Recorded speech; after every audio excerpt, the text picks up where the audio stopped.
Well, first of all, as we got together after the game, an important thing for each of these guys to know is that they are an incredibly tough group. They built an extremely strong bond together this year. I'd say each and every one of them found a way to get better and push the envelope. I know there's a lot of broken hearts in there, but at the same time, whether we won it all or did not, tomorrow is going to be the same thing, work.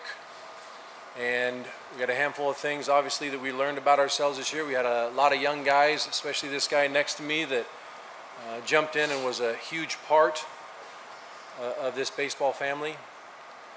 And golly, I wish every guy was in here sitting down next to me, because I'd like to talk about each and every one of them and how remarkable they are and how much they've changed my life.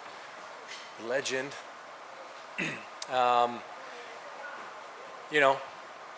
Came up short, but there wasn't any lack of effort or attitude in what these guys were trying to do, and that was win it all.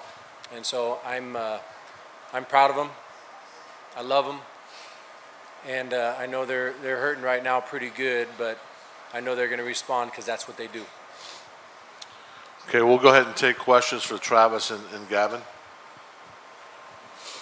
Hey, for both of you guys, I guess when you look back maybe down the road at the last week or 2 weeks in this experience, what do you think you'll take away most, and how might it help the team moving forward next year? I think we're a bunch of fighters, and that's what this program is going to continue to breed. And a couple pitches went down.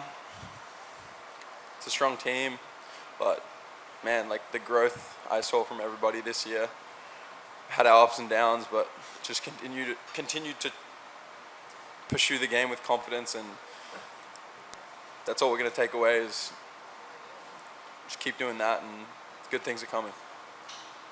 Yeah, I think it's this past few weeks has been big time maturing for me, and I feel like a lot of the young guys. Coming into next year, I think we know a lot more what to expect, whereas a lot of us haven't been here before, and now we have a little bit of a bad taste in our mouths, and it makes us mad. So it's some fuel for the fire. Anyone else for the student athletes? Joe again. Trav, I noticed when Brady came off, you kind of shared a moment with him. I don't know if you can offer much about that, but just that moment, did you guys talk about it anything, or just kind of let it go? Yeah, Brady's my roommate. Just the growth I've seen from him, I just wanted to acknowledge him and pick him up. Being the last out is tough, and he's just had such a hell of a last couple of days and a hell of a season. I'm just happy for that guy, and I just wanted to make sure his chin stayed up. Any other questions for the student athletes? Joe? I guess just for both of you guys, what will you remember most about this season? Obviously started slow and kind of had some highs and lows, but in the end, a pretty good one. Gavin, why don't you go first?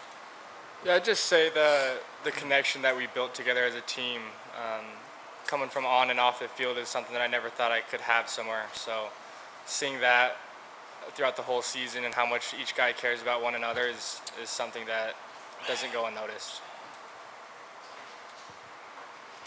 Yeah, just continuing to learn about all the guys, learn how to be a better teammate, better person on and off the field, just trying to grow with one another.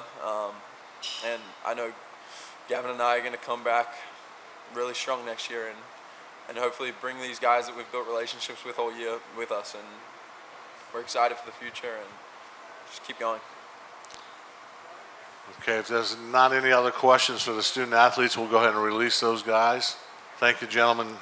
Congratulations on a great year. Push in your chair. Be careful on that floor. Okay, we'll go with questions for Coach right here in the front.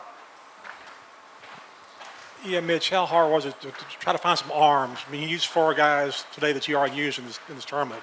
I mean, trying to find arms to finish. No doubt we were down a few arms. We had a couple guys get banged up this year. Kamatz and Hunter, two of our starters. So really only had one of our weekend guys going at this point. But instead of getting down in the dumps about it, it's out of our control really. And so what a great opportunity for our young guys to take the ball. What a great opportunity for other guys to get out there and compete. And we saw that from Jimenez yesterday, how he handled 6 innings of work. From getting the ball that many times, he felt more confident in that big environment that he can sink it down the zone.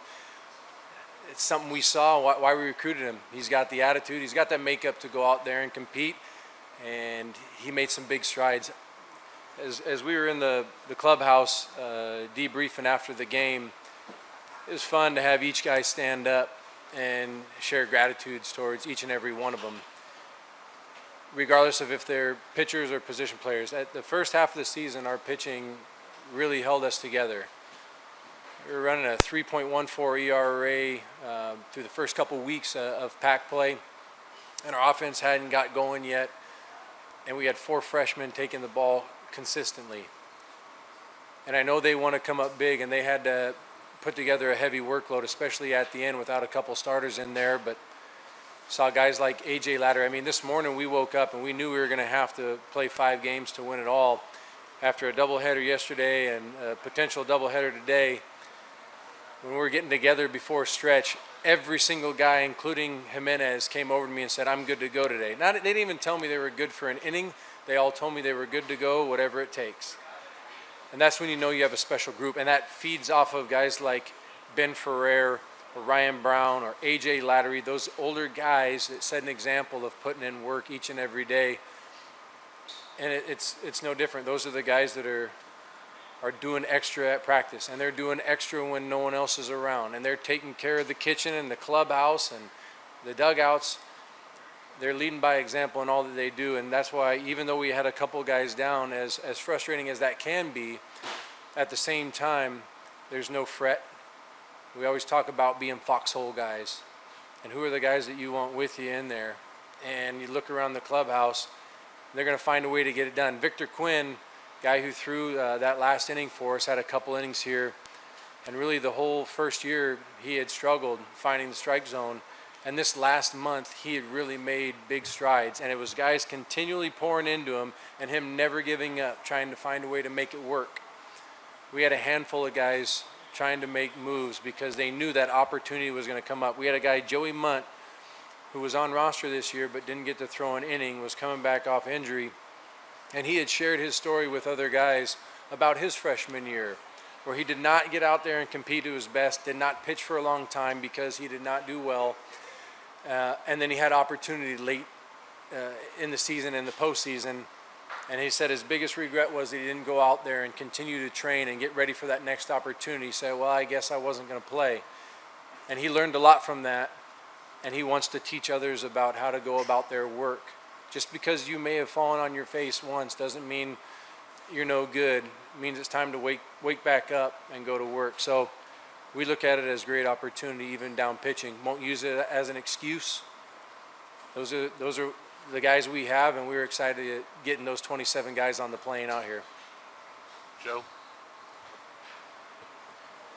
Mitch, I know this is fresh today, but when you start to flip the page and move forward, you have so many guys coming back and so many key guys. How would you describe, the potential of this team next year? When it comes to Oregon State baseball and this family and the tradition that's gone on there, from Jack and Case running the ship,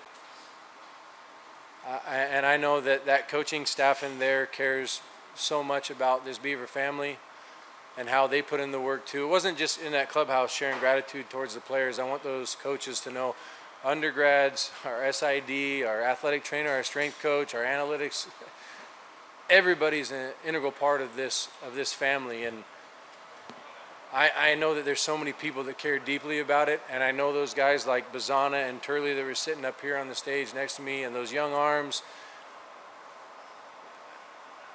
I'm excited. I'm excited because I know tomorrow morning we get on a plane and head back home. You can get distracted, but I know those guys aren't gonna. They're gonna want to go work. If I go by the field tomorrow, there's gonna be guys hitting. There's going to be guys playing catch. There's going to be guys bringing out a machine and turning up the velo, and that's what makes me so I don't worry at all. I don't lose sleep over it. You know, we may have a roster full of 18 to 22-year-olds, and they're still growing up to be men. That's what they want to do, and we're going to continue to push for them because we owe it to them. I'm not concerned. I'm excited for the next opportunity. Anything else for Coach? Right here in the front. Yeah, Mitch, what makes LSU so difficult to deal with? I mean, what's different about them than the other teams you've played? They're a good ball club. Honestly, I look at their lineup and I think a lot about our lineup. You know, the first two guys, it reminds me of Bazzana and Forrester. And as you go down the lineup, there's guys that can do damage. You know, we preach a lot of zone control. I think they do a lot of that as well. There's guys that are very competitive. 1 through 9, you got to be on point. And when we were successful, we were pitching down in the zone, just executing our game plan. When we were losing sight of that a little bit and maybe going to effort instead of, you know, conviction on that location, then it got us into trouble. But of course, they have a solid offense and some pitching depth as well. Couple strong starters and guys out of the pen.